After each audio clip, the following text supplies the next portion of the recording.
तो नमस्कार प्यारे साथियों, कैसे हैं आप सब? आई होप कि सब बढ़िया होंगे और बहुत ही बढ़िया तरीके से अपनी तैयारी कर रहे होंगे। तो चलिए एक बेहतरीन से सेशन की हम लोग शुरुआत करते हैं और एक नया टॉपिक हम लोग आज पढ़ने वाले हैं जिसका नाम है प्रोनाउन। इससे पहले हम लोग नाउन चैप्टर बिल्कुल पूरी तरीके से जितना हमें पढ़ना है प्री टू मेंस उतना कंप्लीट करा चुके हैं। अब नया चैप्टर प्रोनाउन हम आज से शुरू करेंगे और इसमें चीजों को सीखेंगे कि प्रोनाउन क्या होता है, कैसे इसका यूज किया जाता है, कैसे क्या सारी चीजें होती हैं। वन बाय वन हम एक एक चीज को सीखेंगे। तो सबसे पहले ही और सबसे पहली बेसिक बात जो हम इसके बारे में सीखेंगे वो ये सीखेंगे कि प्रोनाउन होता क्या है। तो मेरे भाई सबसे पहली बात अगर मैं इसकी बताऊं तो प्रोनाउन अपने आप में अगर देखा जाए तो वो वर्ड्स होते हैं जो नाउन की जगह पर आ जाते हैं। नाउन की जगह पर क्यों आते हैं भैया जी? देखो, नाउन की जगह पर इसलिए आते हैं, बार बार अगर स्टेटमेंट के अंदर आप एक ही नाउन को बार बार बोलेंगे, जैसे राम, ऐसे मैंने बोला, राम के लिए मैंने ले लिया, मान लो मैंने बोला Ram is a good boy, Ram always ready to do this work, Ram always ready to go here या गो देयर, कुछ भी सही। अब एक ही स्टेटमेंट के अंदर मैं क्या कर रहा हूं, राम को बार बार यूज कर रहा हूं। इससे क्या होगा, स्टेटमेंट के अंदर ऑकवर्डनेस आ जाएगी जो कि अपने आप में थोड़ी सी भद्दी लगती है, अजीब लगती है। अब इस चीज को अवॉइड करने के लिए ही जो हम वर्ड्स यूज करते हैं वो अपने आप में क्या कहलाते हैं? प्रोनाउन कहलाते हैं। तो आप ये बात समझ गए कि भाई प्रोनाउन कुछ नहीं है, प्रोनाउन अपने आप में वो वर्ड्स हैं जो नाउन की रिपीटेशन को अवॉइड करने के लिए आते हैं। तो सबसे इंपॉर्टेंट पॉइंट्स बनता है कि भैया जी प्रोनाउन कौन कौन से होते हैं, कैसे यूज किया जाता है, ये सबसे इंपॉर्टेंट पॉइंट है। तो सबसे पहले हम यहीं से बात शुरू करेंगे, काइंड्स ऑफ प्रोनाउन से। काइंड्स ऑफ प्रोनाउन, ठीक है भाई। तो काइंड्स ऑफ प्रोनाउन में अगर हम बात करें तो कुल मिलाकर अगर देखा जाए तो काफी सारे प्रोनाउंस के टाइप हैं, तो मैं उनको जरा एक बार लिख लेता हूं। सबसे पहले नंबर पे आपका जो आता है वो आता है मेरे भाई कौन सा? Personal pronoun. सबसे पहले नंबर पे कौन सा आता है? पर्सनल प्रोनाउन आता है। दूसरे नंबर पे अगर हम बात करें तो मेरे भाई आपका आता है पजेसिव प्रोनाउन। ठीक है, दूसरे नंबर पे कौन सा आता है? Possessive pronoun. फिर नंबर 3 पर आपका आता है रिफ्लेक्सिव प्रोनाउन। Reflexive pronoun. फिर नंबर 4 पर आपका आता है मेरे भाई, ध्यान से समझिएगा, रिलेटिव प्रोनाउन।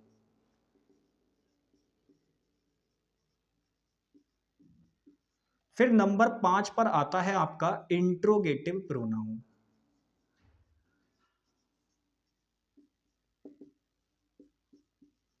ऐसा नहीं है, नंबर अप डाउन भी कर सकते हो आप, ऐसा नहीं किसी को भी ऊपर लिख लो किसी को नीचे लिख लो, कोई फर्क नहीं है। सीक्वेंस से मतलब नहीं है, हमें जो याद आते जाएंगे वो बताते जाएंगे।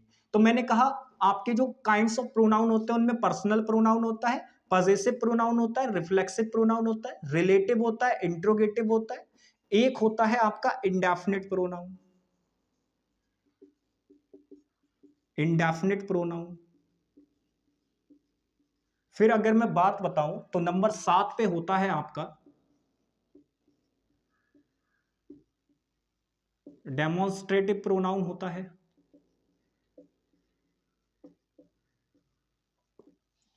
नंबर 8 पर होता है आपका एम्पैटिक प्रोनाउन।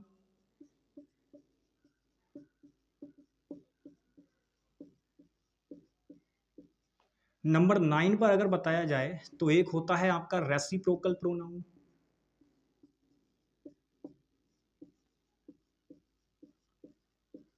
फिर एक होता है आपका डिस्ट्रीब्यूटिव प्रोनाउन।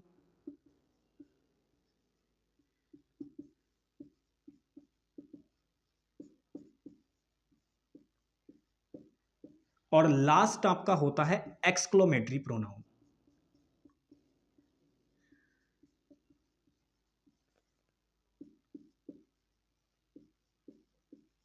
ठीक है जी। तो ये आपके कुल प्रोनाउन हैं, बस यही आपको पढ़ने हैं और इन्हीं के अंदर से बनने वाले कुछ कॉन्सेप्ट्स होते हैं जिनसे एसएससी आपकी क्वेश्चन पूछती है। तो हम उन सभी को सीखेंगे। पहले जरा मैं एक बार इनका बेसिक बता देता हूं कि पर्सनल प्रोनाउन क्या होता है, पजेसिव क्या होता है, रिफ्लेक्सिव क्या होता है। इनको एक बार थोड़ा सा ना मैं बता देता हूं आपको। तो याद रखिएगा, जो पर्सनल प्रोनाउन होते हैं ये वो होते हैं जो किसी पर्सन को डिनोट करेंगे। अब इंग्लिश ग्रामर के अंदर आपके 3 प्रकार के पर्सन होते हैं, फर्स्ट पर्सन, सेकंड पर्सन और थर्ड पर्सन। तो पर्सन के अंदर अगर देखा जाए तो कहीं ना कहीं आपके जो व्यक्ति होते हैं, वस्तु होते हैं या कोई जगह होती है, इन चीजों के जो नाम होते हैं उनके रिपीटेशन को अवॉइड करने के लिए जो हम प्रोनाउन यूज करते हैं वो अपने आप में पर्सनल प्रोनाउन होते हैं। जैसे अपने एग्जांपल के तौर पे अगर हम कहें तो आई हो गया, बी हो गया, यू, ही, सी, इट, दे, ये सारे के सारे। पजेसिव प्रोनाउन की अगर हम बात करें तो ये वो प्रोनाउन होते हैं जो पोजीशन दिखाने के लिए यूज होते हैं। किसी भी चीज पर पोजीशन दिखानी है तो उसको यूज करने के लिए होते हैं ये, ठीक है। तीसरी अगर हम बात करें तो रिफ्लेक्सिव प्रोनाउन। देखो रिफ्लेक्सिव प्रोनाउन का मतलब ये होता है, ये सेंटेंस में तब आएगा जब एक्शन को रिसीव करने के लिए, या मेरे भाई एक्शन को रिसीव करने के लिए सेंटेंस में कोई ऑब्जेक्ट ना दे रखा हो। उस केस में जो एक्शन का ऊपर एक तरीके से एक्शन जो करती है, जो वर्ब होती है, जो उसका एक्शन होता है, वो वापस लौट कर किस पे आ जाता है, सब्जेक्ट पे आ जाता है।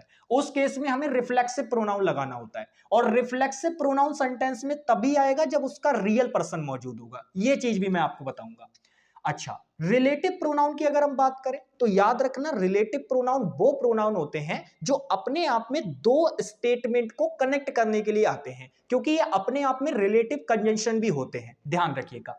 Next, interrogative pronoun. Interrogative pronoun को समझिए, ये वो प्रोनाउन होते हैं जो बेसिकली क्वेश्चन पूछने के लिए यूज किए जाते हैं। जैसे आपने क्वेश्चन पूछने के लिए यूज किया व्हाट्स योर नेम, तो मेरे भाई यहां जो व्हाट आपने यूज किया है वो अपने आप में इंट्रोगेटिव प्रोनाउन है।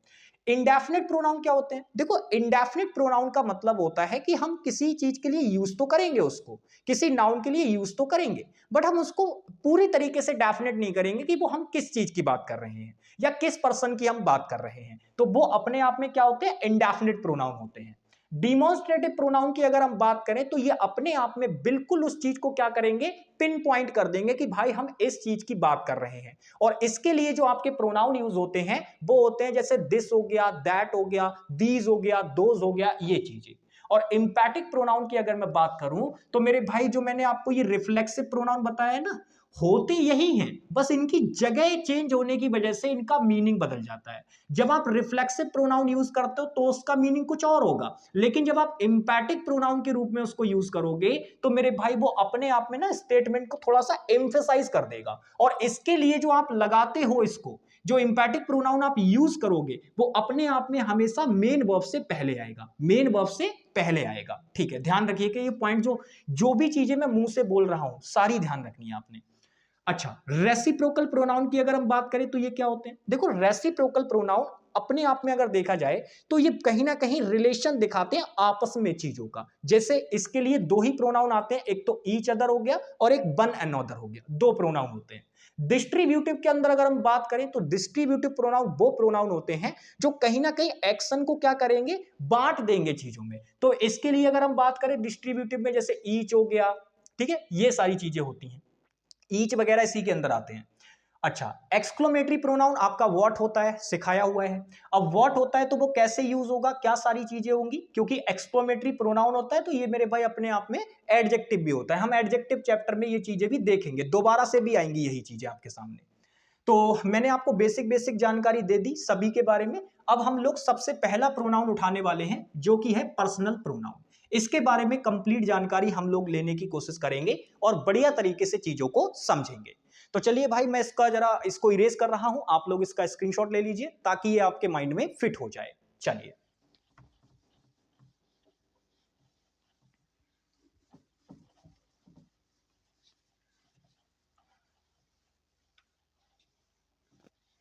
चलिए भाई, तो सबसे पहला प्रोनाउन जो है उसके बारे में हम लोग डिस्कस करेंगे और उसकी एक टेबल तैयार करेंगे जो कि आपके लिए कहीं ना कहीं बहुत ज्यादा इंपॉर्टेंट है। और मैं जानता भी हूं कई सारे बच्चों को ये आपको पता भी होगी। तो चलिए देख लेते हैं भाई। तो पर्सनल प्रोनाउन के अंदर मैंने आपको एक बात बताई कि जो पर्सनल प्रोनाउन होते हैं, जो आपके पर्सनल प्रोनाउन होते हैं, ये अपने आप में मेरे भाई किसी पर्सन को डिनोट करने के लिए आते हैं। और मैंने आपसे अभी कहा कि जो पर्सन होते हैं वो ग्रामर में कितने प्रकार के होते हैं भाई, इंग्लिश ग्रामर के अंदर? तो आप कहेंगे भैया जी 3 प्रकार के होते हैं। एक तो होता है आपका फर्स्ट पर्सन, दूसरा होता है आपका सेकंड पर्सन और एक लास्ट होता है आपका थर्ड पर्सन। बताया था ना। चलो, अब दूसरी बात आप ये भी जानते हो कि जो अपने आप में फर्स्ट पर्सन होता है ये हमेशा किसी बात को कहने वाला होता है, इसीलिए मेरे भाई हम इसको क्या कह देते हैं, स्पीकर भी कह देते हैं, क्योंकि ये हमेशा अपनी बात को कौन होगा, कहने वाला होगा। ठीक है। अच्छा, सेकंड पर्सन की अगर हम बात करें तो मेरे भाई ये हमेशा अपने आप में क्या होता है, तो आप कहेंगे भैया लिसनर भी होता है और कभी कभी कहने वाला भी बन जाता है। जैसे मैंने कहा यू शेड, तुमने कहा, तो यहां पे तुमने कहा है। ठीक है, तो उस चीज को, लेकिन फिलहाल आपको एक स्टैंडर्ड बात याद रखनी है, फर्स्ट पर्सन हमेशा स्पीकर का काम करता है और सेकंड पर्सन हमेशा अपने आप में कौन बनता है, लिसनर बनता है। कौन बनता है, लिसनर। अच्छा, कभी कभी थर्ड पर्सन भी लिसनर हो सकता है, तो बस आप याद रखिएगा ये कॉमनली अगर दोनों को आप मान के चलोगे तो लिसनर कह सकते हो, कोई दिक्कत वाली बात नहीं है। लेकिन अब हम बात करते हैं कि सर फर्स्ट पर्सन में कौन से प्रोनाउन आते हैं, सेकंड पर्सन में कौन से आते हैं और थर्ड पर्सन में कौन से आते हैं। तो याद रखिएगा जो फर्स्ट पर्सन होता है इसके अंदर आपके दो प्रोनाउन आते हैं, एक तो आई और एक मेरे भाई बी। ये दोनों जो प्रोनाउन हैं ये अपने आप में फर्स्ट पर्सन होते हैं। और आपका सेकंड पर्सन एकमात्र इकलौता होता है जो कि होता है यू, ये आपका कौन होता है, सेकंड पर्सन होता है। और थर्ड पर्सन के अंदर अगर हम बात करें तो इसके अंदर आपका ही आता है, इसी के अंदर ही हम अगर बात करें तो सी भी आता है, और इसी के अंदर अगर हम बात करें तो इट भी आता है, और इसी के अंदर आपका दे भी आता है। तो ये चारों के चारों जो मैंने लिखे हैं ये अपने आप में थर्ड पर्सन का काम करते हैं। तो आशा करता हूं कि ये बात आप समझ गए होंगे कि जो पर्सनल प्रोनाउन होते हैं वो किसी पर्सन को दिखाने के लिए आते हैं। और इंग्लिश ग्रामर में पर्सन तीन प्रकार के होते हैं, फर्स्ट पर्सन स्पीकर होता है, सेकंड पर्सन और थर्ड पर्सन लिसनर का काम कर सकते हैं। अब अगर हम बात करें तो ये सारी चीजें क्लियर हो गई। अब इन्हीं से बनने वाली कुछ चीजें होती हैं उनको हम लोग जरा एक बार समझेंगे। मेरे भाई अगर मैं आपको बताऊं तो यहां पर जो ये आई होता है ये आपका ऑलवेज कैसा होता है, सिंगुलर होता है। और जो बी होता है ये आपका ऑलवेज कैसा होता है, प्लूरल होता है। यू जो होता है ये आपका सिंगुलर भी होता है मेरे भाई, और ये आपका प्लूरल भी होता है। अब आपके दिमाग में ये बात आएगी कि भैया जी यू सिंगुलर और प्लूरल होगा कैसे पहचानेंगे, अभी बताएंगे। पहले जरा ये बात क्लियर कर लेते हैं। ऐसे ही अगर आप यहां पे नोट करोगे तो ये ही हो गया, सी हो गया और इट हो गया, ये तीनों अपने आप में कैसे होते हैं, सिंगुलर होते हैं, सिंगुलर होते हैं। और जो दे होता है ये अपने आप में कैसा होता है, प्लूरल होता है। अब ये पता है मैं यहां पे क्यों बता रहा हूं, क्योंकि जब सब्जेक्ट वर्ब एग्रीमेंट के कॉन्सेप्ट पे क्वेश्चन बनता है तो वहां पे इसी चीज पे बेस्ड बनता है। आपसे सीधे सीधे बताओ ही के साथ अगर मैंने ही के साथ आर लगा के दे दिया तो गलत नहीं हो जाएगा भाई, सिंगुलर सब्जेक्ट के साथ सिंगुलर वर्ब आएगी। तो इसी वजह से मैंने यहीं पे ये चीज बता दी कि ये आपके सिंगुलर होते हैं और ये प्लूरल होते हैं। अब समझने वाला केस जो हमारे पास आया वो ये यू निकल के आया कि भाई यू तो सिंगुलर भी होता है और प्लूरल भी होता है। तो याद रखना जब भी ये सिंगुलर की तरह सेंस करेगा तो ये सीधे सीधे नॉर्मली दे रखा होगा। लेकिन जब आपने इसको देखो एग्जांपल के तौर पे समझना, मैं यू के बारे में यहां पे बता देता हूं। यू जो होता है ये आपका सिंगुलर भी होता है और ये आपका प्लूरल भी होता है। तो मैं दो एग्जांपल लूंगा और मैं दोनों चीजों को प्रूव कर दूंगा। देखो जैसे मैंने एग्जांपल के तौर पे लिखा, मैंने लिखा यू हैव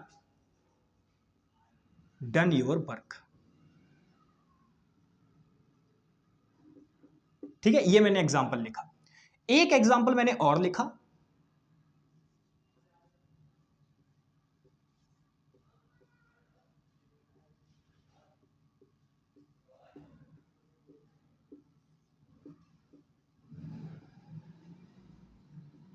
अब देखो अगर आप दोनों ही एग्जांपल में एक चीज नोटिस करोगे, यहां पर आपका यू क्या दे रखा है, सब्जेक्ट दे रखा है, हैव और डन वाला पार्ट ये अपने आप में वर्ब का काम कर रहा है, और ये योर वर्क इस वर्ब का अपने आप में क्या है, ऑब्जेक्ट है। सेम इसी प्रकार से अगर आप देखोगे तो यहां आपके सेंटेंस का जो सब्जेक्ट है वो ऑल है, ये प्रोनाउन और डिटरमिनर दोनों का काम कर लेता है। ऑफ अपने आप में प्रेपोजिशन और ये यू इसका क्या दे रखा है, ऑब्जेक्ट दे रखा है। अब यहां पे अगर हम बात करें, यहां पे हैव डन दे रखा है। अब आप समझिएगा जो ऑल होता है ये अपने आप में मेरे भाई यहां पर किसका काम कर रहा है, प्रोनाउन का काम कर रहा है। लेकिन आपको यह भी पता है कि ये डिटरमिनर का काम भी करता है। अब ये बात तो तय है, चाहे ये प्रोनाउन का काम करे ऑल, चाहे मेरे भाई ये डिटरमिनर का काम करे, ये ऑलवेज कैसा होता है, अगर ये काउंटेबल के लिए आ रहा है कहीं ना कहीं, अगर ये चीज काउंटेबल के लिए आ रहा है ये आपका ऑल, तो ये हमेशा किसके लिए आएगा? प्लूरल के लिए आएगा। हमेशा अगर काउंटेबल के लिए अगर आ रहा होगा आपका ऑल, तो मेरे भाई ये अपने आप में किसके लिए आएगा? प्लूरल के लिए आएगा, प्लूरल बन के ही आएगा। तो आप समझो ये ऑफ जो प्रेपोजिशन होती है तो सिलेक्शन का काम करती है। अब मैंने बोला ऑल ऑफ यू, तो ऑल ऑफ यू का कहने का मतलब है आप सब लोग, आप सब, आप सब। तो अगर मैं आप सब बोल रहा हूं तो क्या इससे मुझे ये बात क्लियर नहीं हो रही है कि ये जो यू यहां पर मुझे दे रखा है ये अपने आप में प्लूरल है? तभी तो मैंने बोला all of you, all of you, क्योंकि ये यहां पे प्लूरल है। बट लेकिन यहां पर हम इस चीज को डेफिनेट नहीं कर पाएंगे कि ये प्लूरल दे रखा है या सिंगुलर दे रखा है। लेकिन दोनों में आपको परेशान होने की जरूरत नहीं पड़ेगी, क्योंकि मेरे भाई ध्यान से समझिएगा, असली जो खेल होगा वो उस डेटरमिनर पे निर्धारित होगा, ना कि इस पे। अब यहां पे तो यू आपको पता चल गया कि ये प्लूरल है, इसको हम ये नहीं कह सकते कि यहां ये सिंगुलर है, ये चीज गलत हो जाएगी। तो यहां है तो ये प्लूरल, लेकिन वर्ब में आप देखो कोई डिफरेंस नहीं है, यहां पर भी हैव डन दे रखी है और यहां भी हैव डन दे रखी है। क्योंकि वर्ब जो निर्भर करेगी वो इस यू पर तो निर्भर ही नहीं करेगी, क्योंकि भाई ऑफ प्रेपोजिशन है और प्रेपोजिशन के बाद उसका ऑब्जेक्ट आता है, तो ये यू यहां पर ऑब्जेक्ट है ना कि सब्जेक्ट। तो वर्ब जो यहां पे ये आई है ना वो इसके अनुसार आई है, ठीक है, ऑल के अनुसार आई है। तो यहां पे ये बात याद रखना, जब भी मेरे भाई आपका ये सिंगुलर प्लूरल का काम कर रहा होगा तो कहीं ना कहीं मेरे भाई अपने आप में, मेरी बात को ध्यान से समझना, अपने आप में एग्जामिनर उसको कहीं ना कहीं इसी प्रकार से यूज करेगा। एनी ऑफ यू बोल सकता है, आप में से कोई, तो मेरे भाई तब भी तो वहां पे भी तो यू प्लूरल होगा, क्योंकि उनमें से चयन कर रहा है। आप में से कोई आ सकता है क्या यहां पे? तो मेरे भाई आप लोगों में से मैं चयन कर रहा हूं किसी एक का, तो यहां पे चयन करने के लिए जो वर्ड हम यूज करेंगे तो वो उसके लिए उसके अनुसार चीजें चलेंगी, क्योंकि वो प्रोनाउन का काम करेगा वहां पे, तो वर्ब उसके अनुसार आएगी। लेकिन वहां जो आप ये यू यूज करेंगे ये अपने आप में प्लूरल होगा, ना कि सिंगुलर। तो आपने एक चीज नोटिस की, यहां पे हम इसको सिंगुलर माने या प्लूरल माने कोई फर्क नहीं पड़ेगा। You have done your work, तुमने अपना काम कर लिया है। तो यहां पर ये यू के बारे में नहीं पता चल पा रहा कि ये सिंगुलर है या प्लूरल, लेकिन यहां पे बिल्कुल डेफिनेट है कि ये सिंगुलर नहीं है, प्लूरल ही है। ये डिफरेंस आप क्लियर रखना। तो फिलहाल मेरे भाई आप ये चीज अपने माइंड में क्लियर रखेंगे। बाकी मैं एक बात बता दूं, अगर यू आपका सिंगुलर भी होगा, जो इंपॉर्टेंट पॉइंट है वो समझिएगा, भले ही चाहे आपका यू सिंगुलर ही क्यों ना हो, आप कभी भी इसके साथ इज या फिर हैज का यूज नहीं करेंगे, ना ही मेरे भाई वॉज का यूज करेंगे। यू भले ही आपका सिंगुलर ही क्यों ना हो, आप कभी भी इन चीजों का यूज नहीं करेंगे यू के लिए। यू हमेशा अपने साथ नॉर्मल फॉर्म ही लेगा, जो हमेशा वो प्लूरल वाली लेता है। यानी हमेशा आप उसके लिए जो यूज करेंगे वो या तो आर यूज करेंगे, या वर यूज करेंगे, या मेरे भाई हैव यूज करेंगे। ये पॉइंट अपने दिमाग में क्लियर रखना। एग्जामिनर ऐसी हड़बड़ी करता तो नहीं है, लेकिन फिर भी मैं आपको बता दे रहा हूं, भले ही आपका यू सिंगुलर प्लूरल किसी का भी काम कर रहा हो, कभी भी उसके साथ इज हैज या वॉज मत लगाना, वो गलत हो जाएगा। हमेशा आएगा तो क्या, आर, वर या हैव, ठीक है। तो ये डिफरेंस अपने माइंड में क्लियर रखने का है, ठीक है भाई। बाकी यहां पे ये चीज नोटिस करना कि जब भी ऐसे तरीके से दे रखा होगा तो भाई वर्ब जो आएगी वो इसके अनुसार आएगी, जो ये वर्ड यहां दे रखा होगा, क्योंकि ये अपने आप में प्रोनाउन है ना, ये सब्जेक्ट का काम कर रहा है, तो इसी के अनुसार वर्ब आएगी फिर। क्लियर? चलो, तो ये छोटी सी चीज मैंने इसमें बतानी थी, ये मैंने आपको बता दी। अब मैं आपको पर्सनल प्रोनाउन की ना एक जो इसमें चीजें यूज होती हैं कि भाई सब्जेक्ट के लिए कैसे यूज करेंगे, ऑब्जेक्ट के लिए कैसे यूज करेंगे, और अगर हम बात करें तो पजेसिव प्रोनाउन क्या होता है, पजेसिव डेटरमिनर क्या होता है, वो सारी चीजों एक टेबल में मैं उसको पिरो देता हूं, ताकि आप लोग मेरे भाई उसको आसानी से याद रख पाए। तो चलिए बनाते हैं भाई टेबल एक बढ़िया सी।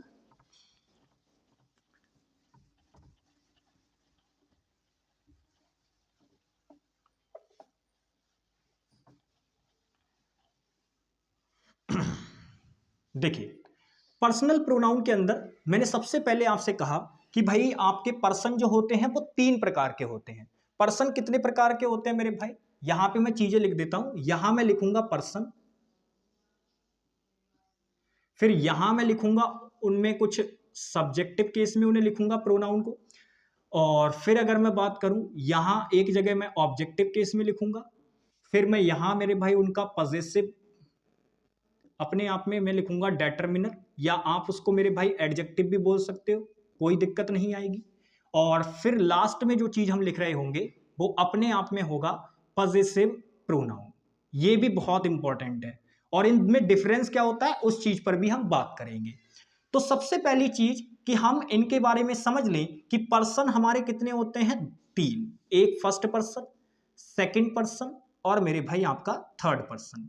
अब आप ये अच्छी तरीके से जानते हैं, अभी हमने पीछे देखा कि फर्स्ट पर्सन के अंदर हमारा एक तो आई आता है जो कि सब्जेक्टिव केस में आई रहेगा, और मेरे भाई सब्जेक्टिव केस में वो क्या रहता है, बी रहता है। तो ये दोनों के दोनों आपके जो हैं ये अपने आप में क्या है, फर्स्ट पर्सन है। अच्छा, सेकंड पर्सन हमारे पास मात्र एक ही होता है जो होता है यू, ये सब्जेक्टिव केस में ऐसा ही रहेगा। थर्ड की अगर हम बात करें तो मेरे भाई आपके तीन चार होते हैं, उनको जरा लिख लेते हैं। सब्जेक्टिव केस में जब भी जरूरत पड़ेगी आप ही लिखेंगे, सब्जेक्टिव केस में जब भी जरूरत पड़ेगी आप सी लिखेंगे, जब भी इट की जरूरत पड़ेगी आप इट लिखेंगे, और प्लूरल में अगर आपको जरूरत पड़ेगी तो आप दे लिखेंगे। क्योंकि मैंने आपको बताया है ही हो गया, सी हो गया, इट हो गया, ये अपने आप में तीनों कैसे होते हैं, सिंगुलर होते हैं, और कभी भी इनके प्लूरल की जरूरत पड़ेगी तो आप क्या यूज करेंगे, दे यूज करेंगे। क्लियर भाई? चलो अब बात करते हैं, ये तो हो गया सेंटेंस में जब हमें सब्जेक्ट की जरूरत पड़े। अब याद रखना, जो आपका एक स्ट्रक्चर होता है सब्जेक्ट, वर्ब और ऑब्जेक्ट, आपको ध्यान होगा मैंने आपको बताया भी था बेसिक वाली क्लास में, ये बात मैंने आपको बताई थी कि जो एक वर्ब होती है वो मेरे भाई कभी भी अपने सब्जेक्ट के बिना नहीं आ सकती। मतलब होता क्या है, हम ये तो कह सकते हैं कि सब्जेक्ट हिडन तो हो सकता है लेकिन होगा जरूर, ये बात तय है। ठीक है, तो आप ये याद रखिएगा, वर्ब हमेशा अपने सब्जेक्ट के साथ आएगी, ये बात तय है। और जिस पर जो वर्ब है वो अपना एक्शन ट्रांसफर कर रही होगी जिस चीज पर, वो उस वर्ब का क्या कहलाएगा, ऑब्जेक्ट कहलाएगा। ठीक है, अब याद रखिए ये बात भी मैंने आपको बताई थी कि जो सब्जेक्ट और ऑब्जेक्ट होते हैं ये अपने आप में या तो कोई नाउन होगा या कोई प्रोनाउन होगा, ये भी पॉइंट मैंने आपको बताया था। तो बस अब हम बात कर लेते हैं कि अगर हमें ऑब्जेक्ट में प्रोनाउन की जरूरत पड़ेगी तो हम क्या यूज करेंगे। तो मेरे भाई मान लो आपको आई सब्जेक्ट में था और आपको प्रोनाउन की जरूरत है ऑब्जेक्टिव केस में, तब आप यूज करेंगे मी का। ऐसे ही मान लो अगर आपको बी के प्रोनाउन की जरूरत है ऑब्जेक्टिव केस में, तब आप यूज करेंगे अस। ऐसे यू की अगर आपको जरूरत है मेरे भाई तो वो आपका सेम ही रहता है, यू ही रहता है। लेकिन अगर मान लो ही की जरूरत है ऑब्जेक्टिव केस की तो वो क्या बनता है, आपका हिम बनता है। सेम इसी प्रकार से अगर हम बात करें सी के अगर आपकी जरूरत पड़ेगी तो मेरे भाई ये अपने आप में क्या बनता है, हर बनता है, हर। ठीक है, इसी प्रकार से अगर हम बात करें इट के अगर प्रोनाउन की जरूरत पड़ेगी तो ये इट बनेगा, और दे के अगर आपको ऑब्जेक्टिव केस में प्रोनाउन की जरूरत पड़ेगी तो वो क्या बनेगा, आपका देम बनेगा, देम। ठीक है, देम बनेगा। अब यहां पे एक चीज नोटिस की आपने, आप अगर देखोगे तो इसमें दो प्रोनाउन आपके ऐसे हैं जो अपने आप में सब्जेक्ट और ऑब्जेक्ट में सेम रहते हैं, एक तो यू और एक मेरे भाई ये इट।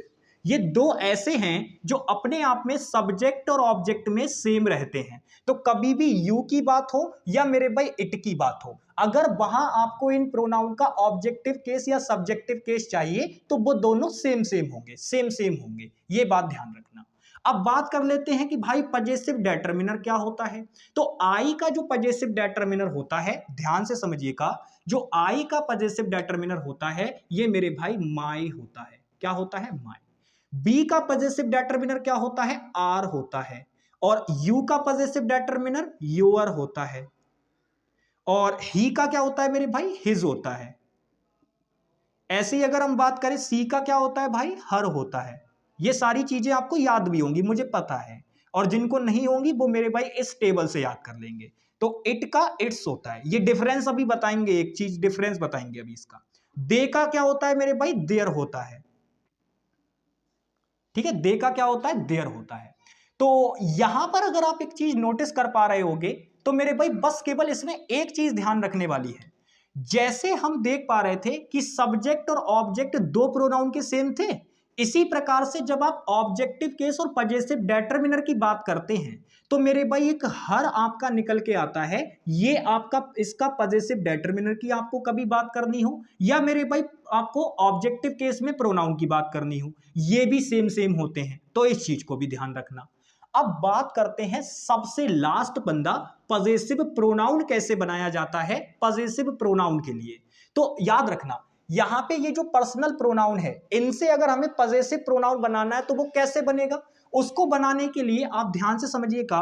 कुछ तो मेरे भाई बन जाएंगे उस चीज से, लेकिन कुछ एक्सेप्शन है तो उनको याद रखना पड़ेगा। जैसे ये माई नहीं बनेगा, इसका आपको याद रखना पड़ेगा। आई के लिए अगर कभी भी पजेसिव प्रोनाउन की जरूरत पड़ेगी तो वो आप लगाएंगे माइन।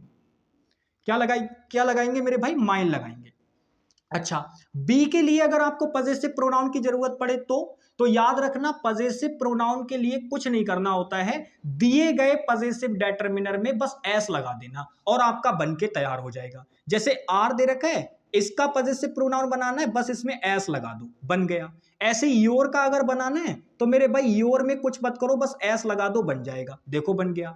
लेकिन सबके साथ ऐसा नहीं करना होता। अब मैं आपसे पूछूं कि भैया हिज का पजेसिव प्रोनाउन बता दो, अब बच्चा क्या करेगा? तुरंत जाएगा और ऐसे करके हिज लिखेगा और कहेगा भैया अभी तो आपने बताया, एस लगा दो, बन जाएगा। लेकिन मेरे भाई यहां ये चीज गलत हो जाएगी। अब आपके माइंड में तुरंत पॉइंट क्लिक करेगा कि भैया ये चीज क्यों गलत हो गई। मैं बता रहा हूं। असल में आपको याद होगा, नाउन में हम एक चीज पढ़ रहे थे कि हिजिंग साउंड को हम इंग्लिश के अंदर अवॉइड करते हैं। अब मेरे भाई जैसे ही आप इसमें एस लगाओगे तुरंत बन जाएगा हिजिस, हिजिस, तो ये गलत हो जाएगा, यहां हिजिंग साउंड बन जाएगी। अब इसको खत्म कर देंगे तो मेरे भाई अपना जो है, अगर आपको पजेसिव प्रोनाउन चाहिए ही, इसका सॉल्यूशन भी है, अगर आपको पजेसिव प्रोनाउन चाहिए ना तो वो अपने आप में हिज का हिज ही होता है, इसको बदलने की जरूरत नहीं है। हर का क्या होता है? तो बस अब वही अपना पुराना तरीका, हर का पजेसिव प्रोनाउन क्या होगा? हर के साथ में बस एस लगा दो, बन जाएगा। इट्स का कोई भी पजेसिव प्रोनाउन नहीं होता है, ये बात ध्यान रखिएगा। देयर का पजेसिव प्रोनाउन तो बस कुछ मत करो, देयर में एस लगा दो, देयर में क्या कर दो मेरे भाई? देयर में एस लगा दो, पजेसिव प्रोनाउन बन जाएगा। तो ये मैंने सारे के सारे आपके सामने चीजें लिख दी हैं कि कौन पजेसिव प्रोनाउन किस चीज का क्या है, किस चीज का पजेसिव डेटर्मिनर एडजेक्टिव क्या होता है, ऑब्जेक्टिव केस क्या होता है, सब्जेक्टिव केस क्या होता है। अब आप लास्ट वाली चीज में एक चीज नोटिस कीजिए, यहां पर मेरे भाई पजेसिव डेटर्मिनर और पजेसिव एड आपका एक तरीके से प्रोनाउन, ये इनका सेम होता है। तो हिज के साथ में कभी भी क्वेश्चन बनेगा तो भले ही वो आपसे पजेसिव प्रोनाउन की बात करे या पजेसिव डेटर्मिनर की बात करे या पजेसिव प्रोनाउन की बात करे, आपको कुछ भी चेंज नहीं करना है, जैसा होगा वैसा ही रहने देना है। तो ये जो चीजें मैंने आपके सामने बनाई हैं, इनको मेरे भाई अपने दिमाग में फिट रखिएगा। अब आपके माइंड में एक बात आ रही होगी कि भैया जी ये बहुत इंपॉर्टेंट कॉन्सेप्ट है, इस पे क्वेश्चन बनता है। तो इस पर क्वेश्चन बनता है, इस क्वेश्चन को यहीं पर खत्म कर देते हैं आपका। देखो भाई, दो चीजें होती हैं, एक तो होता है ये वाला इट्स, और एक अगर मैं बात करूं तो एक होता है आपका एपोस्ट्रोफी एस वाला इट्स। दोनों में डिफरेंस क्या है? तो सबसे पहले समझिएगा मेरे भाई, ये वाला जो इट्स होता है ये अपने आप में पजेसिव डेटर्मिनर होता है, आप एडजेक्टिव भी बोल सकते हैं। और ये वाला जो होता है ये अपने आप में पजेसिव, पजेसिव छोड़िए, पजेसिव नहीं होता, ये पर्सनल प्रोनाउन होता है। ये कॉम्बिनेशन होता है पर्सनल प्रोनाउन और वर्ब का, ठीक है, ध्यान रखिएगा, ये पर्सनल प्रोनाउन होता है, पर्सनल प्रोनाउन होता है और वर्ब का कॉम्बिनेशन होता है यहाँ पे। तो हम देख लेते हैं क्या कॉम्बिनेशन होता है। देखो, कभी भी ये वाला इट्स लिखा दिख जाए तो तुरंत समझ जाना कि इसके अंदर कहीं ना कहीं या तो इट इज इंक्लूड होगा, या मेरे भाई इट वॉज इंक्लूड होगा, या हो सकता है कि इट हैज इंक्लूड हो। तो ये तीन फॉर्मेशन इसके अंदर इंक्लूड हो सकती हैं कभी भी। तो जिस चीज का मीनिंग बन रहा होगा वो चीज इंक्लूड होगी, तो ये अपने आप में प्रोनाउन होता है। तो अब आपको ये चीज, एक चीज और ध्यान रखनी है, एग्जामिनर पता है क्या करता है? जैसे अगर मैं आपको एग्जाम्पल इसका दूं, अगर मैं इसका एग्जाम्पल आपको दूं इसी कॉन्सेप्ट का, तो जैसे मान लो मैंने लिखा यहां पे होम, और इससे पहले मैंने आपको ये लिख के दे दिया, बताओ ये वाला इट्स आएगा या फिर ये वाला इट्स आएगा? बताओ कौन सा आएगा? दोनों में से कौन सा इट्स आएगा? तो आप तुरंत कहेंगे कि भैया जी यहां पर जो ये होम वर्ड दे रखा है ये अपने आप में नाउन है। हालांकि एडवर्ब का भी काम करता है, बट यहां पे हम इसको नाउन मान के चल रहे हैं। तो यहां पे होम क्या हो गया? अपने आप में नाउन हो गया। अब आप जानते हैं नाउन को डेटरमाइन करने के लिए डेटर्मिनर आता है, तो मेरे भाई ये इट्स, तो ये वाला तो प्रोनाउन वाला हो गया ना, ये आपको बता रखा है, देखो, तो ये नहीं आएगा, यहां पे ये आएगा।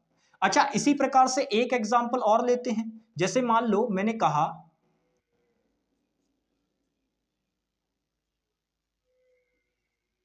बोल देना इट्स माई ड्यूटी, ये तो मेरा काम है, इट्स माई ड्यूटी। तो जरा मुझे बताओ, जो मैंने यहां पे ये इट्स लिखा है क्या ये ठीक है अपने आप में? तो आप कहेंगे नहीं भैया जी, ये अपने आप में गलत है। क्योंकि आपने यहाँ पे इट्स यूज तो किया है, लेकिन ये पजेसिव डेटर्मिनर हो गया। बट हमें तो मेरे भाई, अगर ये पजेसिव डेटर्मिनर आपने यूज कर भी लिया तो इसके बाद मुझे बताओ इसका नाउन कहाँ है। इट्स माई ड्यूटी, तो मेरे भाई अगर यहां पे नाउन दे ही नहीं रखा, आगे फिर से एक डेटर्मिनर है और उसके बाद नाउन है, तो इस नाउन के पास तो इसका डेटर्मिनर है, लेकिन इस डेटर्मिनर के पास वाला नाउन कहां है। इसका मतलब हमें यहां डेटर्मिनर की जरूरत ही नहीं है, हमें तो मेरे भाई प्रोनाउन की जरूरत है। तो इसका मतलब ये वाला इट्स यहां नहीं आएगा, यहां जो इट्स आएगा वो एफस्ट्रॉफी एस वाला आएगा। इससे ये हो जाएगा इट इज माई ड्यूटी, यहां फॉर्मेशन बन जाएंगे it was my duty, it is my duty. ठीक है, दोनों में से कोई सी भी पॉसिबल हो सकती है। तो फिलहाल ये वाला इट्स नहीं आएगा, ये वाला इट्स आएगा। तो मैं आशा करता हूं कि अगर कभी भी एग्जामिनर इस कॉन्सेप्ट पे बेस्ड क्वेश्चन बनाएगा तो आप उसको आसानी से कर देंगे, बहुत आराम से कर देंगे, क्योंकि जितना इसमें बताना था वो मैंने आपको बता दिया है। इससे ज्यादा आपको याद रखने की जरूरत नहीं है, बहुत है इतना डिफरेंस जो मैंने आपको बताया इट्स और इट्स में। ठीक है जी, चलिए। तो ये पर्सनल प्रोनाउन के अंदर ये सारी चीजें आप समझ गए होंगे, आशा करता हूं। अब मैं आपसे कुछ क्वेश्चन इनके एप्लीकेशन से रिलेटेड पूछूंगा, वो आप मुझे बताइएगा। मैं इनको अप्लाई करके दिखवाना चाहूंगा कि आप कितना अप्लाई करना इनको समझ गए हैं। तो याद रखिएगा, सब्जेक्ट में जब हमें प्रोनाउन की जरूरत होगी ये वाले यूज करेंगे, ऑब्जेक्ट में हमें प्रोनाउन की जरूरत होगी ये वाले यूज करेंगे, पजेसिव डेटर्मिनर या एडजेक्टिव की जरूरत होगी तब ये वाले यूज करेंगे। और हाँ, इनके बाद ये बात दिमाग में फिट कर लेना कि मेरे भाई जब भी पजेसिव डेटर्मिनर या एडजेक्टिव की बात करोगे तो ये अपने आप में नाउन के बारे में इंफॉर्मेशन होते हैं, तो मेरे भाई इनके बाद नाउन आना तय है, नाउन आएगा ही आएगा इनके बाद। लेकिन पजेसिव प्रोनाउन के बाद आप कभी भी नाउन नहीं लगाएंगे, इसके अंदर नाउन की सेंस ऑलरेडी इंक्लूड होती है। इस चीज के बारे में भी हम लोग बात करेंगे, अभी फिलहाल आप इतनी बात समझ लीजिए। तो कभी भी ये लोग आएंगे ना पजेसिव डेटर्मिनर या एडजेक्टिव, तो याद रखना इनके बाद नाउन जरूर होगा, नाउन जरूर होगा। ठीक है, चलिए। तो ये स्लाइड का आप स्क्रीनशॉट ले लीजिए, बाकी फिर मैं आपको कुछ क्वेश्चंस कराता हूं इस पर बेस्ड। ठीक है भाई, इस पर बेस्ड कुछ क्वेश्चंस कराता हूं आपको जल्दी से। चलो,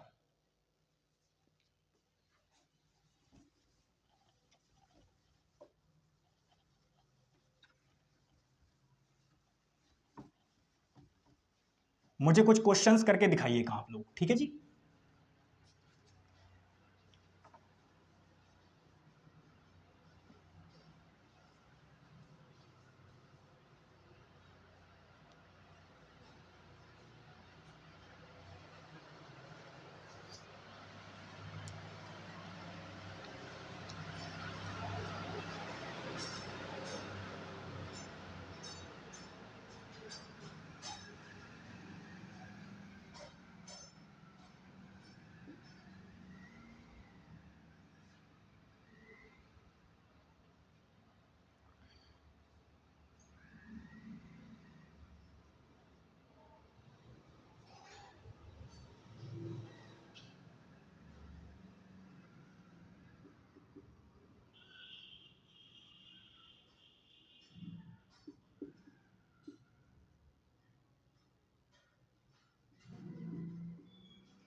चलो भाई, ये 4 क्वेश्चन मैंने इसमें लिखे हैं। अब अगर आपने वो टेबल को अच्छे से समझा होगा मेरे साथ, जो मैंने आपको उसमें चीजें बताई हैं, जो भी बातें मैंने उसमें की हैं, अगर वो आपको याद होंगी, वो आपने अच्छी तरीके से समझी होंगी, तो ये क्वेश्चंस के अंदर आप मुझे ये बता देंगे कि इसमें क्या गलती है और उसको ठीक कैसे करना है। जैसे अगर आपने मेरे साथ बेसिक पढ़ा होगा तो मैंने आपको बताया था सब्जेक्ट वर्ब ऑब्जेक्ट कैसे पहचानते हैं, सब्जेक्ट वर्ब ऑब्जेक्ट पहचानना बताया था। अब आपको ध्यान होगा तो मैंने कहा था कि भाई एक तरीके से जो किसी काम को कर रहा होता है या मेरे भाई किसी एक्शन का रिसीवर, एक प्रकार से ध्यान से समझिएगा, एक एक्शन है जो वर्ब है अपने आप में। वर्ब की तीन चीजें होती हैं, या तो उसका डूअर होगा, या मेरे भाई उसका रिप्रेजेंटेटिव होगा, या फिर उसका होल्डर होगा, क्योंकि वर्ब तीन प्रकार की होती हैं, एक्शन, पोजीशन और हैपनिंग, तीन प्रकार की वर्ब होती हैं। तो आपको मैंने एक बात बताई थी कि मेरे भाई यहां पे अगर आप नोटिस करोगे तो ये जो हिम अपने आप में दे रखा है, क्या ये अपने आप में सब्जेक्ट नहीं होना चाहिए था? अब मुझे बताओ, इज अपने आप में वर्ब है, ए गुड बॉय उसके बारे में इंफॉर्मेशन है, तो हम इसको केवल ऐसे मान के चल सकते हैं ये ऑब्जेक्ट है। हालांकि अगर आप देखोगे तो असल में ये ऑब्जेक्ट नहीं होगा, जब आप इसमें थोड़ा सा ना एकेडमिक लेवल पे जाओगे तो आपको पता चलेगा ये कहीं ना कहीं ही के बारे में इंफॉर्मेशन है। इंफॉर्मेशन है तो ये अपने बारे में क्या बता रही है? नाउन प्रोनाउन के बारे में इंफॉर्मेशन, एडजेक्टिव बताता है, तो ये एक एडजेक्टिव फ्रेज है। क्या चीज है? एडजेक्टिव फ्रेज है। और मैंने फ्रेज और क्लाउज में डिफरेंस बहुत अच्छे से बताया है। तो यहां पे आप नोटिस करो कि ये जो हिम अपने आप में दे रखा है, क्या ये ठीक है? तो आप कहेंगे नहीं भैया जी, हमने टेबल में अच्छे से देखा था, ये जो हिम होता है ये तो ऑब्जेक्ट होता है। तो भाई हमें तो इस वर्ब का सब्जेक्ट चाहिए ना, क्योंकि ये चीज तो आगे कंप्लीट है, हमें सब्जेक्ट चाहिए। क्योंकि आप जानते हैं वर्ब अपने ऑब्जेक्ट के बिना तो आ सकती है, कोई दिक्कत नहीं, लेकिन उसका सब्जेक्ट जरूर होना चाहिए। तो मेरे भाई यहां पे आप समझिएगा कि इस वर्ब के लिए हमें यहां हिम नहीं चाहिए, हमें सब्जेक्ट चाहिए। ये तो ऑब्जेक्ट के लिए आता है, तो सब्जेक्ट के लिए हमें क्या लगाना पड़ेगा? ही लगाना पड़ेगा। तो यहां हिम नहीं आएगा, क्या आएगा? ही आएगा। नेक्स्ट क्वेश्चन देखो, कह रहा है me are giving to he something. अब आप सबसे पहले समझिए, आर वर्ब है, गिविंग उसकी मेन वर्ब दे रखी है, टू प्रेपोजिशन दे रखी है, उसके बाद ये ऑब्जेक्ट आना चाहिए, और ये मेरे भाई उसके लिए भी दे रखा है एक और ऑब्जेक्ट। अब मेरे भाई ध्यान से बात को समझना, ये गिविंग वर्ब का ऑब्जेक्ट है कहीं ना कहीं अपने आप में। अब ध्यान से समझिए, वैसे तो हम ऐसे बोलेंगे कायदे में गिविंग समथिंग टू हिम, ये थोड़ा सा उल्टा लिख गया, इसको ठीक करते हैं वरना ये फॉर्मेशन गलत हो जाएगी। भाई गिविंग अपने आप में ट्रांजिटिव वर्ब होती है ना, ये सारी बातें हम लोग आगे करेंगे, ये मैंने लिखने में थोड़ा सा ध्यान नहीं दिया, तो यहां पे ऐसे बोलिए इसको, तब ज्यादा बेटर रहेगा, गिविंग समथिंग, क्योंकि ग्रामर की फॉर्मेशन ठीक होनी चाहिए बिल्कुल एकदम, तब ज्यादा मजा आता है। चलो अब ठीक है। तो यहां पे अगर आप एक चीज नोटिस करोगे, ध्यान से देखिएगा, यहां पे अगर हम बात करें तो ये आर गिविंग, ये अपने आप में वर्ब वाला पार्ट है, और समथिंग अपने आप में इस वर्ब का क्या हो गया? ऑब्जेक्ट हो गया। ये समथिंग अपने आप में क्या हो गया? इस वर्ब का ऑब्जेक्ट हो गया। अब आप मुझे बताओ, जब इस वर्ब के पास इसका ऑब्जेक्ट है तो डेफिनेटली इस वर्ब के पास इसका सब्जेक्ट भी होना चाहिए। तो मुझे बताओ, ये मी तो यहाँ पे ऑब्जेक्ट है ना, हमें सब्जेक्ट की नीड है। आप जानते हैं मी यहां पर क्या दे रखा है? ऑब्जेक्ट दे रखा है, और हमें किसकी नीड है? सब्जेक्ट की। तो मी कटेगा और मी की जगह पे क्या आएगा? तो आप कहेंगे भैया पर्सनल प्रोनाउन में मी जो होता है वो तो ऑब्जेक्ट होता है, उसका सब्जेक्ट होता है आई। तो यहां पे क्या आ जाएगा? आई आ जाएगा। अच्छा, आई के लिए वर्ब लगाने की जब जरूरत पड़ेगी तो आपको याद होगा इज, आर, एम, हमारे पास तीन वर्ब होती हैं, इज, आर और मेरे भाई एम। अब ध्यान से समझना, कभी भी सिंगुलर सब्जेक्ट होगा तब तो हमें इज लगा देंगे, प्लूरल सब्जेक्ट होगा तो हम आर लगा देंगे, और जब स्पेशली आई होगा तो आई के साथ मेरे भाई एम लगाते हैं, जब प्रेजेंट की बात हो रही होगी। तो यहां आर भी नहीं आएगा, आई के लिए क्या आएगा? एम आएगा। ये चीज भी ध्यान रखिएगा। अब यहां पे अगर आप देखोगे तो एक गड़बड़ और है, मैंने आपको बताया था जो ऑब्जेक्ट होता है वो अपने आप में किसी वर्ब का भी ऑब्जेक्ट हो सकता है, और वो अपने आप में किसी प्रेपोजिशन का भी ऑब्जेक्ट हो सकता है। तो यहां पर ये जो टू दे रखा है ये अपने आप में प्रेपोजिशन है। अगर ये प्रेपोजिशन है तो आगे आने वाली चीज इसका ऑब्जेक्ट होगी। तो मेरे भाई यहां तो मैंने ही लिख रखा है, तो आप तो जानते हैं ना, आपने टेबल में देखा था कि ही जो होता है वो सब्जेक्ट में था, यानी ये सब्जेक्ट के लिए आएगा, तो ये तो गलत हो गया, हमें ऑब्जेक्ट के लिए चाहिए, तो ही की जगह पे क्या आएगा? हिम आएगा। क्या आएगा? हिम आएगा। समझ में आ गई ना बातें? ये ठीक करने आनी चाहिए क्योंकि एग्जामिनर गलतियां करता है ऐसी वाली। चलो आगे देखो, यहां पे कह रहा है मी mom is cooking food for I. तो इसमें अगर नोटिस करोगे तो इज कुकिंग अपने आप में वर्ब है, कुकिंग व्हाट, तो ये अपने आप में मेरे भाई क्या हो गया? फूड, उसके लिए मेरे भाई क्या हो गया? ऑब्जेक्ट हो गया। अच्छा, अब आप ध्यान से देखो, मॉम अपने आप में नाउन है, और आप जानते हैं नाउन के बारे में अगर कोई वर्ड इंफॉर्मेशन ऐड कर रहा है तो वो या तो अपने आप में एडजेक्टिव होगा या मेरे भाई डेटरमिनर होगा। तो यहां पर ये मी वर्ड आपने लगा रखा है, ये तो ऑब्जेक्ट में होता है ना, अभी हम देखो यहां पे देख रहे थे, तो ये तो नहीं आएगा, ये तो गलत हो गया। अब क्या मैं यहां पे आई लगा दूं? तो आप कहेंगे नहीं भैया जी, गलत ये भी हो जाएगा, क्योंकि ये तो अपने आप में प्रोनाउन हो गया ना सब्जेक्टिव केस में, हमें प्रोनाउन नहीं चाहिए, हमें इस नाउन के बारे में इंफॉर्मेशन चाहिए, तो ये भी गलत हो जाएगा। यहां पर आपको लगाना पड़ेगा डेटरमिनर। याद करो पजेसिव डेटरमिनर यहां पे लिस्ट बनवाई थी अभी, तो आई का पजेसिव डेटरमिनर क्या होता है, माई होता है, तो यहां पे माई आएगा। बाकी यहां पे फॉर प्रेपोजिशन दे रखी है, प्रेपोजिशन के बाद उसका ऑब्जेक्ट आता है, तो भाई आई तो सब्जेक्टिव केस में है, तो ये गलत हो गया। अब इसकी जगह ऑब्जेक्टिव केस क्या होता है, मी होता है, तो यहां पे क्या आएगा, मी आएगा। ठीक है, क्या आएगा, मी आएगा। अच्छा, ये क्वेश्चन बहुत बढ़िया है, जरा मुझे बताओ इसका आंसर क्या होगा। देखो क्वेश्चन कह रहा है दिस हाउस इज मी। अब देखो सबसे पहले समझो, ये कहना चाह रहा है कि ये घर मुझे, क्या मतलब, कोई सेंस ही नहीं बन रही। आप ऐसा कहना चाह रहे हैं कि ये घर मेरा है। अब ये घर मेरा है, इसको कहने का एक तरीका और भी है, लेकिन वो थोड़ा सा ना, अभी आप देखना जो चीज मैंने आपको सिखाई थी जिसके लिए हम प्रोनाउन यूज करते हैं, वो यूज आप इससे समझ पे आएगा आपको। दिस हाउस इज मी दे रखा है, यानी वो मेरे घर के लिए बोलना चाह रहा है, ऐसे बोलना चाह रहा है कि ये घर मेरा घर है, ऐसे बोलना चाह रहा है, तो हम इसको कह सकते हैं this house is my house.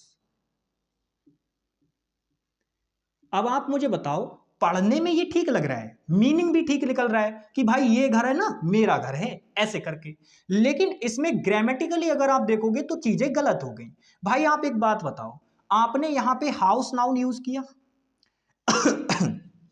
और आपने यहां पर भी हाउस नाउन यूज किया, तो ये तो आपने नाउन की रिपीटेशन कर दी ना यहां पे।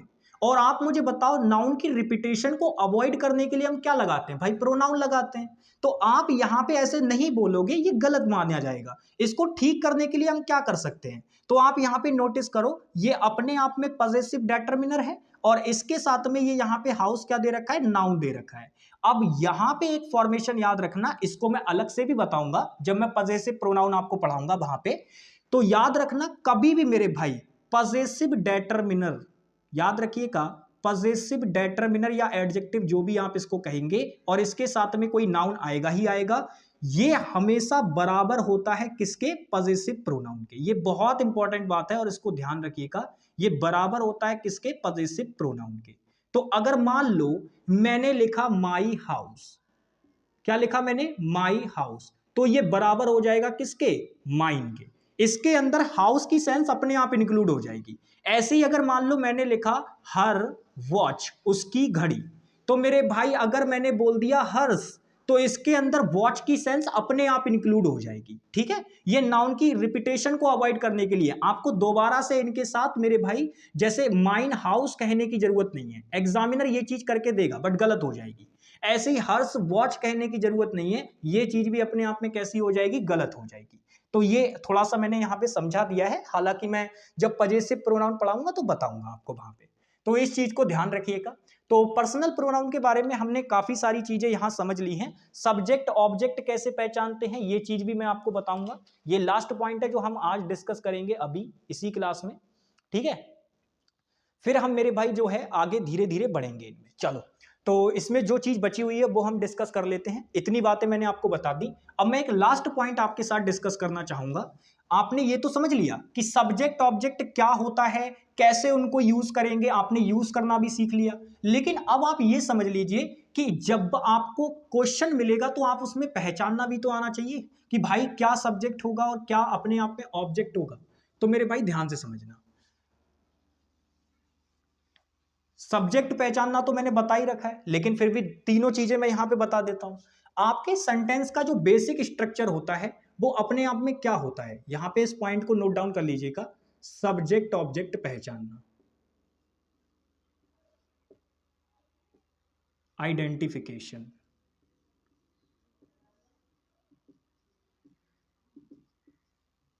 ठीक है, सब्जेक्ट ऑब्जेक्ट आइडेंटिफिकेशन।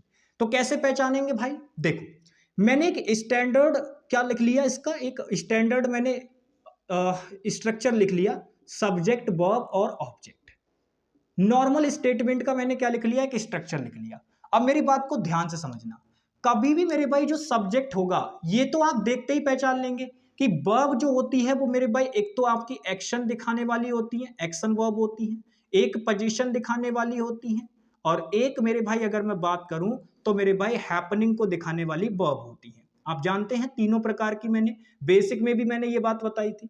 तो मैंने कहा था जो एक्शन वर्ब होती है इनका जो सब्जेक्ट होता है वो अपने आप में इनका डूअर होता है।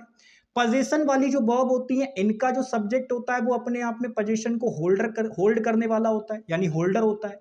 और हैपनिंग को दिखाने वाला कौन होता है? रिप्रेजेंटेटिव होता है। ठीक है, रिप्रेजेंटेटिव होता है। ये सब्जेक्ट अपने आप में कौन होता है? रिप्रेजेंटेटिव होता है। तो ये तो सब्जेक्ट पहचानने का तरीका हो गया कि भाई एक्शन वर्ब अगर दे रखी होगी तो जो उसका डूअर होगा वो सब्जेक्ट हो जाएगा।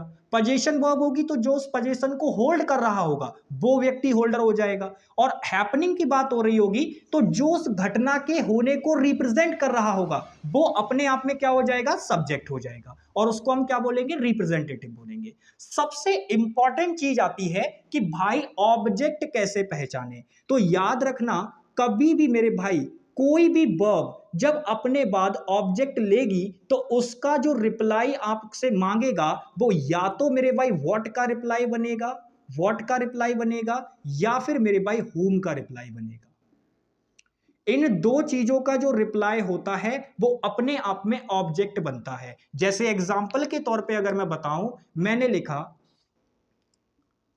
आई want to meet, I want to meet, मैं मिलना चाहता हूं। तुरंत आपके दिमाग में आएगा किससे?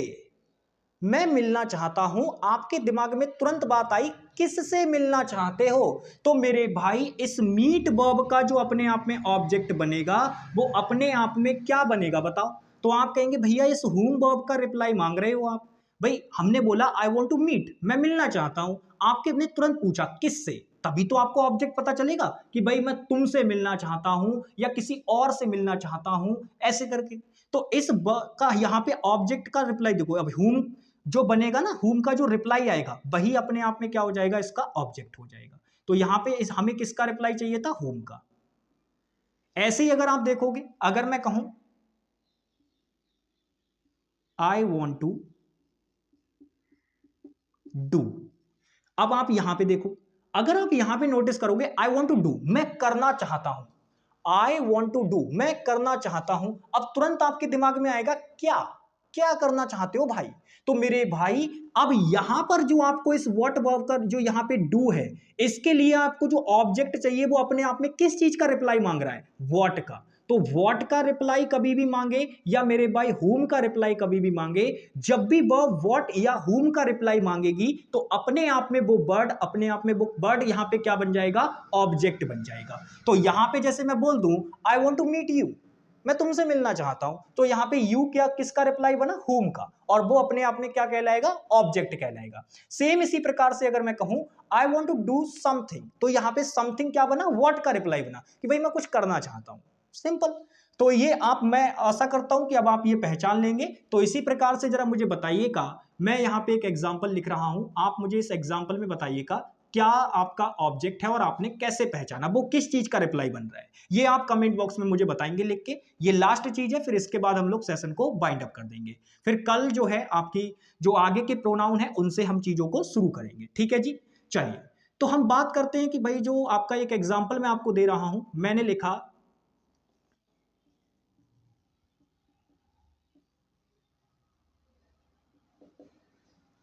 लर्निंग,